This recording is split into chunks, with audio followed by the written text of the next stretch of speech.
Hey everybody, Nomalanga Mhlauli-Moses here. I'm here with my good friend and biz partner at Married Women's Business, Shaquita Graham, and you can find us both at marriedwomensbiz.com. How are you doing today, Shaquita? I'm doing good. My heart goes out right now to the people in Houston affected by this Hurricane Harvey, which you're going to give us some insight here. Yeah, so the focus of this segment is the Joel Osteen unraveling story, which came to both of our attention. And the basics that we have is that obviously the hurricane was happening. We knew it was going to happen. And at the worst part of it, where he should have opened his church up to people who were suffering, he closed his church down. When people realized he had closed his church down, they came for him on social media, primarily on Twitter. And he got so much negative attention that he ended up making a statement, and the statement sounded like excuses and lies. And then eventually he said that they would find a way to open the church up to help. So, we've been looking through all kinds of videos and information, and you've also looked through. So what are your thoughts, initial thoughts? Well, let's just first go into some background, because I know that, Joel Osteen has a lot of followers, and to the tune of, I think his church, they said, was around 70 million it brings in a year, that he lives in like a $10 million home. His church is actually it used to be a stadium, a basketball or hockey stadium. I'm sorry, I don't have those details, but I just definitely want to make sure we just give a little background here before we go in and make some statements, because there are a lot of people, there's a lot of controversy around this. So Joel Osteen shuts megachurch amid flooding crisis is one of the posts here. And actually, let me take this off of share, because we don't want to have any issues, but I will read of some of what it says. Televangelist Joel Osteen canceled services at his Houston megachurch Sunday and has yet to open its doors. Now, this was on the 28th. On the 28th at 4:50 p.m. Which was yesterday evening, right? Yeah. Right. So the perpetually smiling pastor told followers on Twitter on Monday to lean on their faith. His tweet actually said, Jesus promises us peace that passes understanding. That's peace when it doesn't make sense. But Osteen's comforting words didn't sit well with critics who want to know why the doors to his 16,800 seat arena at his Lakewood church near downtown Houston are closed. Now, someone posted, Danny Deraney blasted. Entertainment publicist said, "You have taken so much money away from your people to live like a king. It's the least you could do." Let's see. Also, CNN, now they posted this a few hours ago, Tuesday, August 29th, says that Joel Osteen says church has opened doors to flood victims. The mega church led by Joel Osteen is receiving people who need shelter and helping evacuees with supplies. So basically, let's go back to what actually was said by Joel Osteen and his church. Now, this is a post where this message was posted on Sunday. Dear Houstonians, Lakewood Church is inaccessible due to severe flooding. We want to help make sure you are safe. Please see the list below for safe shelters around our city. Please share this with those in need. Let's see, many on social media criticized the church for not taking people in, but the church disputed the backlash. We have never closed our doors. We will continue to be a distribution center for those in need. Now, it sounded like they closed the doors if they said it's inaccessible due to severe flooding. So I'll just stop. And we did see two videos where somebody literally walked up to the church doors and says locked, and went around the whole church and kept pulling the doors and said, look, it's locked. They're not letting anybody in. It's locked. Yeah, so we have those videos that we can show whenever you're ready. No more. Do you want to go ahead and jump in to start off with? I actually wanted to I wanted to hear your initial reaction to the story. Well, I'm going to tell you, I have really, I try to work on myself. I'm an empath. So this hurts me deeply. This really hurts me to see people out here in the midst of flood. I've seen all kinds of picture of people wading through waist deep water with children. I've seen people on boats. I've seen people sleeping on top of their kitchen counters because their house was flooded up to the kitchen counters. I've heard people call in to different podcasts saying that the entire city of Houston is just flooded. And to know that this pastor, who so many people believe in and turn to for solace, that he touts himself as a man of God and someone who loves people and humanity. There's times where I've even listened to Joel Osteen. I know that there's a lot of people from the Black community who trust him. And to know that if there was a dry place in that church and he did not open it for people, it infuriates me. It really infuriates me. And to know that there are people who will defend this, that to me, it's just sickening. Yeah, to offer a few more facts, we did see videos, and we don't share them because we don't want to run into any copyright infringement problems. But we did see 2 videos which we can maybe share at our own platform, where 2 separate videos where one person actually showed that the Lakewood Church sits higher up than the highway. And some highways are closed, obviously, because you can't even drive through them. But the highway that he was next to and is higher than, there was cars actually passing on that highway, which means that if you could get there, you would be, even if there was some water, you wouldn't be sitting on top of the roof or whatever it is. So I just want that fact to be out there, because my initial reaction was, well, if you close the church door, it must mean it's because they're also flooded. But to find out that they're not flooded and that there was a way for him to help people, that really is very alarming and disappointing. So we definitely, there's no disputing the fact that there was dry space in that church, okay? You can easily access the videos online where I've seen several people go around that church and show even the inside of the church from outside the church, and it looked perfectly dry. And you see cars parked around the church and they're not flooded. So, there's no question about that. And so the question still is, though, why? Put it like this, your parents tell you important things when you're a child. One thing my mom used to tell me is, number one, you'll see who your friends are in bad times. Okay. And everybody who you think is your friend is not your friend. And I remember years ago when I watched, John Henrik Clarke, our ancestor, John Henrik Clarke. He said this lesson to Black people. He has a lecture called "We Have No Friends."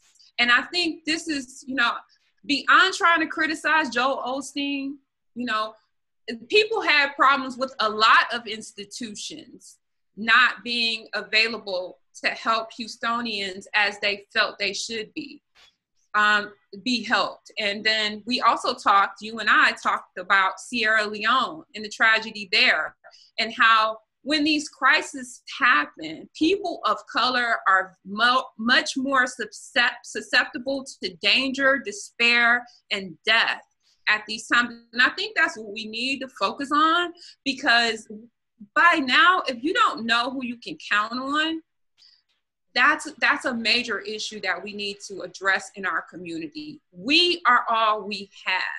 And that's where I think we have to focus our attention, because this isn't new.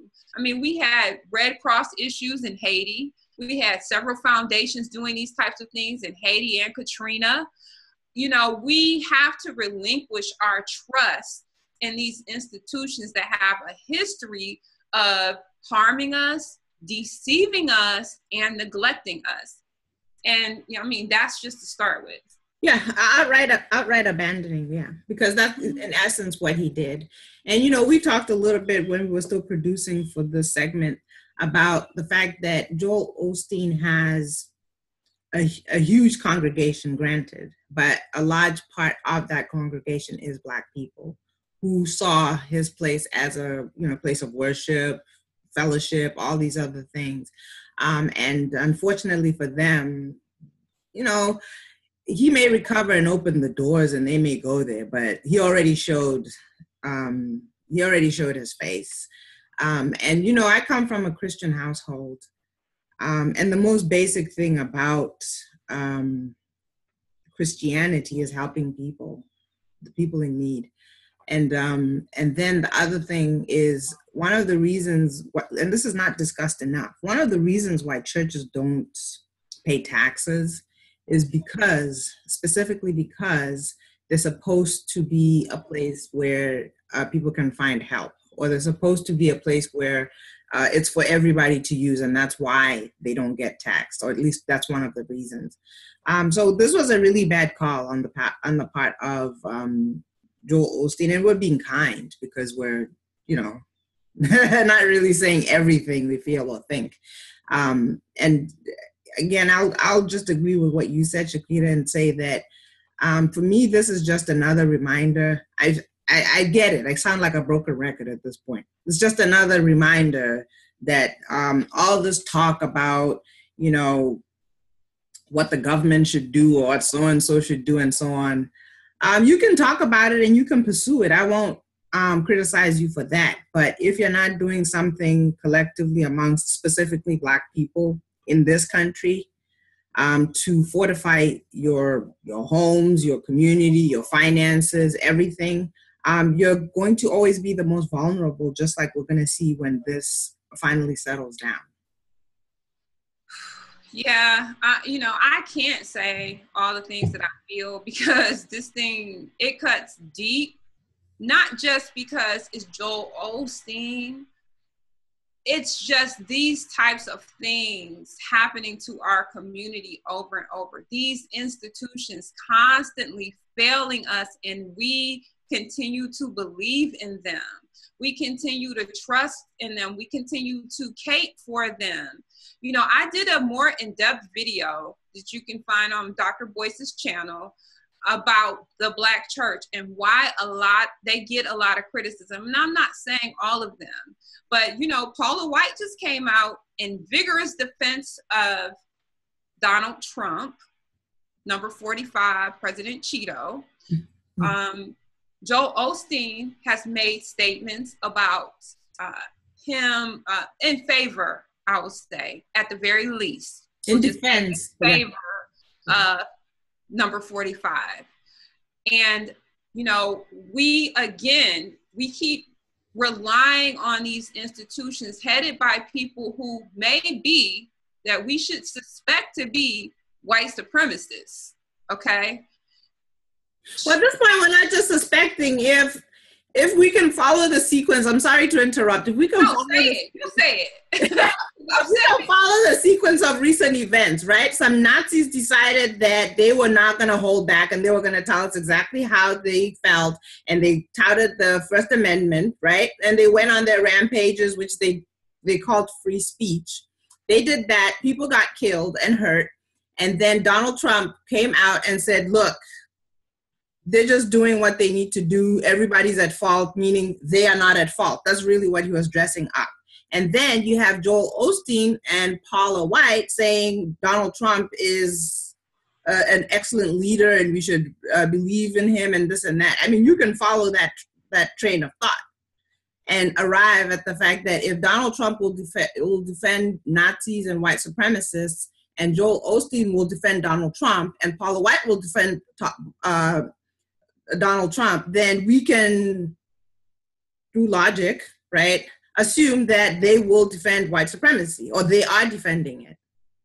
Or if you just look again, if the whole foundation of this country was built on racism and white supremacy, how can any institution be free of it? So I'm not going to go into that too deep. What I just want to say is that we as a community of Black people, we have to create these institutions for ourselves. We have to start to go back to just relying on one another and having disaster relief plans for our families. And I've been working on this for my family, so I'm not, I'm not trying to say that I have this perfect, but I've been looking at methods to store extra food, extra water. We need to have ammunition. I saw a picture of 4 or 5 white men standing outside of a building, reportedly in Houston. The building was spray painted saying, trying to say, all looters will be shot on sight. And they had the word looters spelled Lotters, which means they don't really, to me, not only do they know how to spell, but it really means looters is an arbitrary term. And that means whoever we feel like shooting at in the time of disaster, which we saw in Hurricane Katrina. There were a lot of court cases, it's well publicized, that Black people were being shot on sight and maybe being called looters as usual. So again, we have to have ammunition. We have to corral around our own communities and have ways to protect them. And again, we have to recognize that these institutions are not necessarily for us. We have to build our own. And I'm going to go into a lot of the backlash, different people saying, well, why do you expect this man? I've seen Black people actually, supposedly, this may be, I don't know who these people are because they're on the internet, right? People saying, well, why do people expect this man to open his church? He also has a Black pastor at that church, which, commonly racist white supremacists, suspected racist white supremacists use a Black person as an entree into Black society, as a shield to allow them to come into Black society and wreak havoc. So this person, John Gray, was vigorously defending Lakewood Church and defending Joel Osteen when it's obvious that there were some lies being told there. So I'm going to stop there and I want you to chime in, please. Yeah, when you were talking about that looters sign, and because the thing is, I try to put things in a way that is just like basic. Okay. So let's talk about the looters, the sign that says looters will be shot, or tried to say looters will be shot. And again, you want to follow the logic. Okay. Looters means thugs, means thieves, and we all know ultimately who is perceived that way. So if you don't know, then I can again further break it down. Well, already I sent you another article that talked about, anything that happens, the most vulnerable people are going to be amongst the Black community. This happened in Katrina, and this is what's happening in Houston, and we will see those statistics once this settles down. So they're the most vulnerable, right? And being vulnerable means you don't have the very basic things like shelter and food, and you're not feeling safe, right? So when you don't have food, you don't have shelter, or whatever it is, you get it where you get it. And that's what they're calling looting, right? So the most vulnerable people are the ones the most likely to do what? To do the looting. And then somebody tells you that they're going to shoot the looters. So you see, these are very, the things that kind of behind a smoke screen, but when you get to the basics of it and you follow the logic, you'll see. And then, again, let's add Joel Osteen back onto the thing. He cannot, I believe his congregation, or that place where he pastors, has a capacity, I think, of about 15,000. 15,800 reported. I was going to say between 15 to 20,000, but 16,000 sounds about right. 16, 17,000. You cannot be the top leader of a congregation and lead a church and not know these basic things. Who your congregation is, who among them is the most vulnerable, and who among them is most likely to suffer when a natural disaster hits. Just in the same way that in just a small community, village, or whatever it is, we all know that when there's a threat, the men will say, let's protect the women and the children. Everybody knows that, because why? Because those tend to be the most vulnerable to a physical threat, right? So he cannot say he did not foresee that members of his congregation and which ones were going to be the most vulnerable to what was happening. I mean, to be honest, at this point, we have to go beyond, you know, the situation where logic and critical thinking it just isn't there, okay? Because, you know, Joel Osteen, Paula White, Creflo Dollar, many of these people, and I have been to some of these churches, and I have in the past been a friend, or I'll say a supporter of these types of people. But I started to look around my community versus their church. And I started to say, well, wow, if you can do all of this for a church, why can't you, where are the campaigns about Trayvon Martin? Where are your campaigns about police brutality? Where are you in the Black community when we need to start businesses and things like that? Now, I'm not saying that, you know, there isn't something to be gleaned from these institutions. You know, you have to chew up the meat and spit out the bones. But for us to depend on them as really places of refuge and solace, and see these people as, you know, true God-fearing men of God type people, I think that we can't do that, because, you know, I question your humanity if you don't fling them doors open. Like if like I was telling you, if my house just was at a point where the carpet was wet and I see people out here suffering, my heart, I couldn't do anything but say, hey, come in, guys, come in. You know, that is what a God-fearing person does. Not only God-fearing, but a person who loves God, because you start to see God in other people. Now, again, let's get to the backlash, because you and I think, see this clearly, but I just want to answer some of the people who had some of these things to say. First of all, I know people are going to be like, well, you know, where's your church and where's your this and that, you know, and again, you know, Nomalanga and I are business partners in Married Women's Business. You can find it at marriedwomensbiz.com. That is our form of a budding institution to promote positive images of Black people and Black families. So we're using our talents, what we have, where we can. Again, you know, I'm a technologist and I have blacktechlab.net, which again is a form of a budding institution to corral Black people together under the idea of creating higher incomes through technology opportunities. Of course, we're on Dr. Boyce Watkins' platform often, and he has the Black Business School, again, an institution to help bring about economic strength and empowerment in the community. And all I am saying is that we need to relinquish these other institutions that we are making rich to the tune of $70 million. Some of these Red Cross type institutions, billions of dollars. And 70 million was in reference to Joel Osteen's I think that's his annual revenue that's tax-free. Right.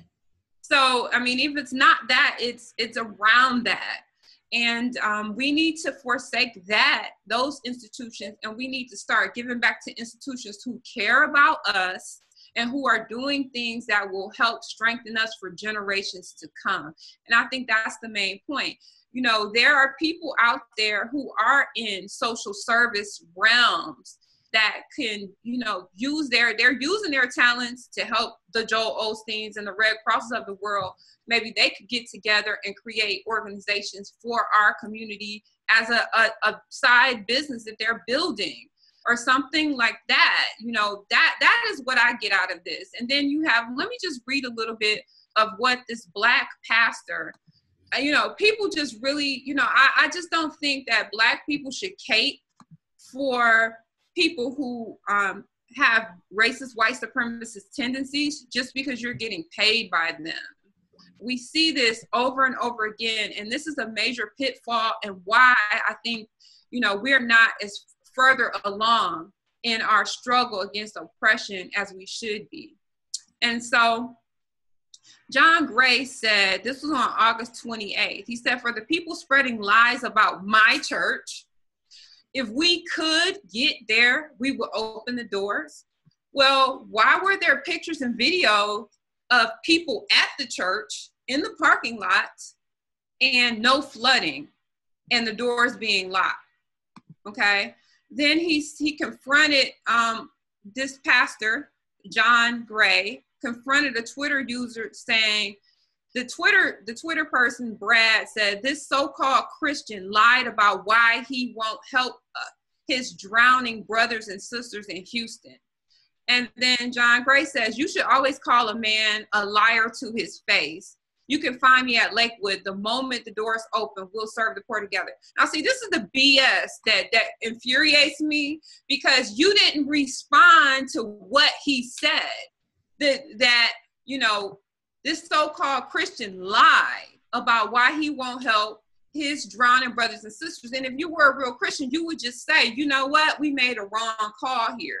We should have opened the doors, but we were confused about if we had the volunteers or if this or if that. We should have opened the doors. But instead, he wants to go on this whole thing about how you need to call a man a liar to his face. Now, it's not about that.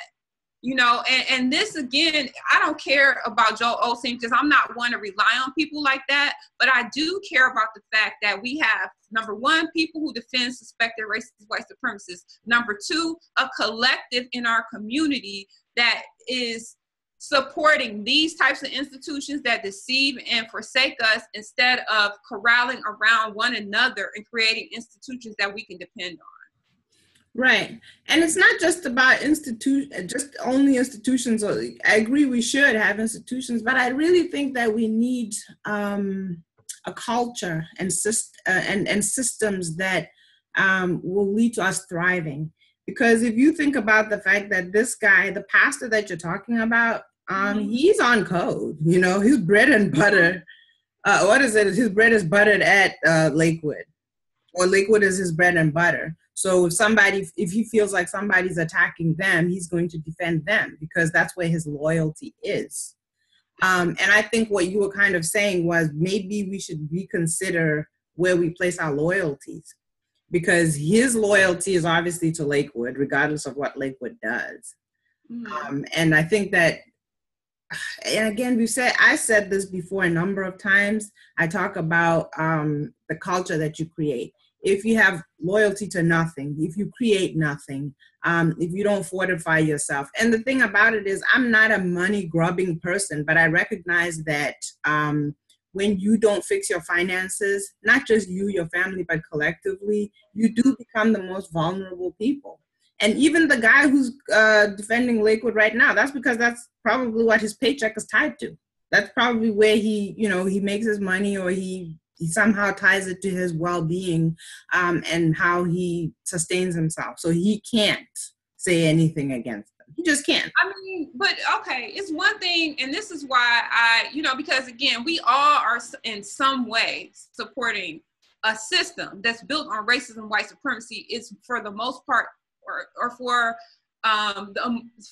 the most part, is the only system that we have in place. Some of us are trying to venture off and build a parallel system, or a system that gets us as far away from depending on the system as possible. Right. But there's one thing when you're vigorously defending something that's a freaking lie and you're a Christian. And it's another thing to say, you know what, I'm getting my bread and butter here, so I'm not gonna say anything. I'm gonna just I'm gonna do like racist white supremacists do when they're defending one another. I'm just going to stay on code. I'm going to do like number 45 said, well, it's a gray area. There's people wrong on both sides, something like that. But again, I don't want to fixate on people who you could see as our bottom line enemy, because they're going to, like you said, do what they do. Number one, I see, like, if I had an institution that I had put in place for a certain purpose maybe I would start thinking about things like legalities that may be involved if I open this up and people get hurt, or I might be thinking about the mobilizing and organizing a team of volunteers, or the damage that could be done to my institution, because I am thinking, like you said, in loyalty to that. And that's why, whatever the reason is that he didn't open this church, we need to see he's not the only one who's done this kind of thing.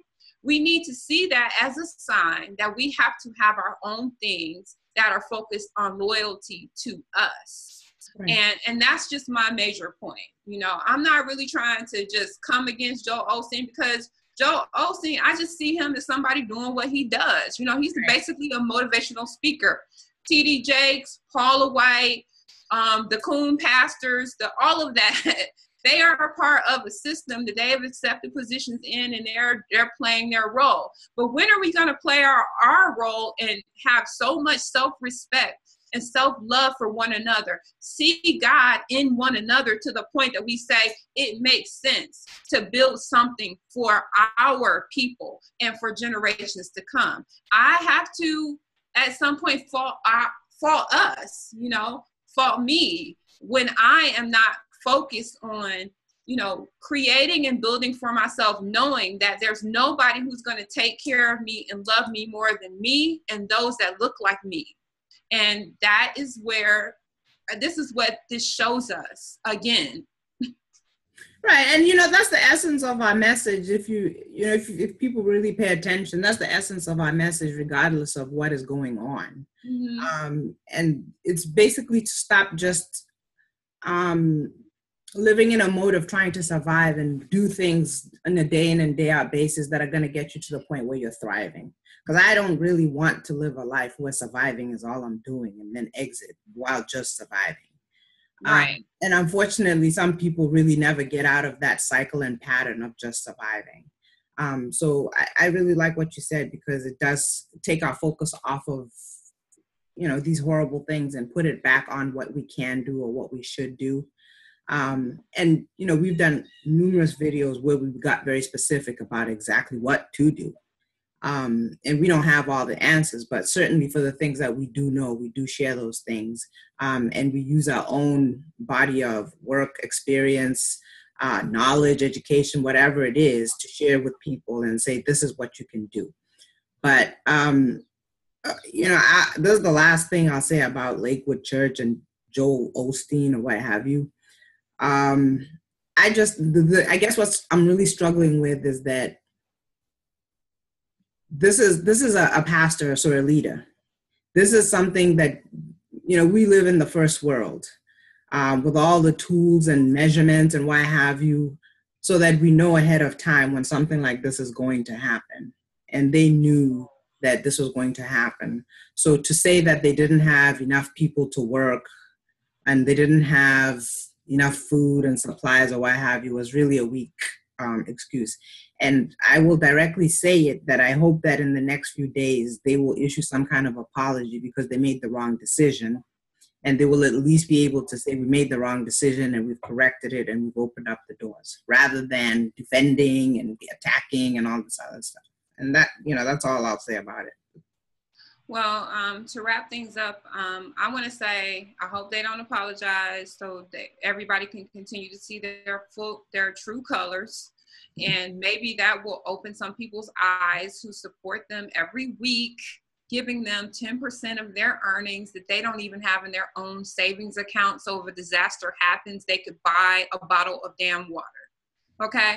And then the other thing is, I want people to understand that I am not talking about all institutions like this, because the All Black National Convention is taking place at Simmons College in Kentucky, September 29th, and I will definitely be there. Dr. Boyce Watkins has taken his focus and placed it on creating this convention where Black people can gather to basically have a mind trust around ideas and things that we can do to create a better community for ourselves. And there is a pastor who has a church which has taken their earnings that have been put in the pulpit or the collection plate every week and purchased a Black college.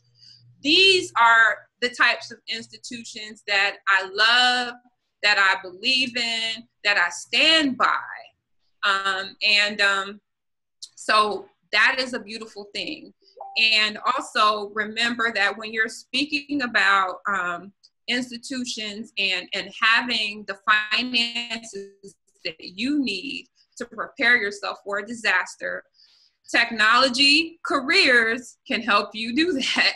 And that's why I give out free information about that at blacktechguide.com. And I help people to build these six-figure type careers at blacktechlab.net, and that's TEK lab.net. And Noma, you can share the things that you do too, because again, we need to transfer our focus from, okay, Joel Osteen, he's done. This dude is rich for generations to come. He can do whatever he wants. He can recover from this. He can apologize and all of that. But where are your loyalties going to lie when you see who your friends are when things get bad? Yeah, you know, one other thing that I wanted to say was I find it remarkable in a good way that we can use social media in such a positive way. There were people who were giving out information about where people can go that is actually safe. So I just want to encourage people to do those kinds of things. And there were people who were saying, I live at such and such a place, and if you're close to here, I'm safe, so come to my house, and so on. And I think that sometimes when there's a lot of panic and a lot of crisis, people don't do the very basic things. And that's one of the things, is if you are in a position to help, then social media is really a good tool to reach out to people and find information or give out information about how you're able to help.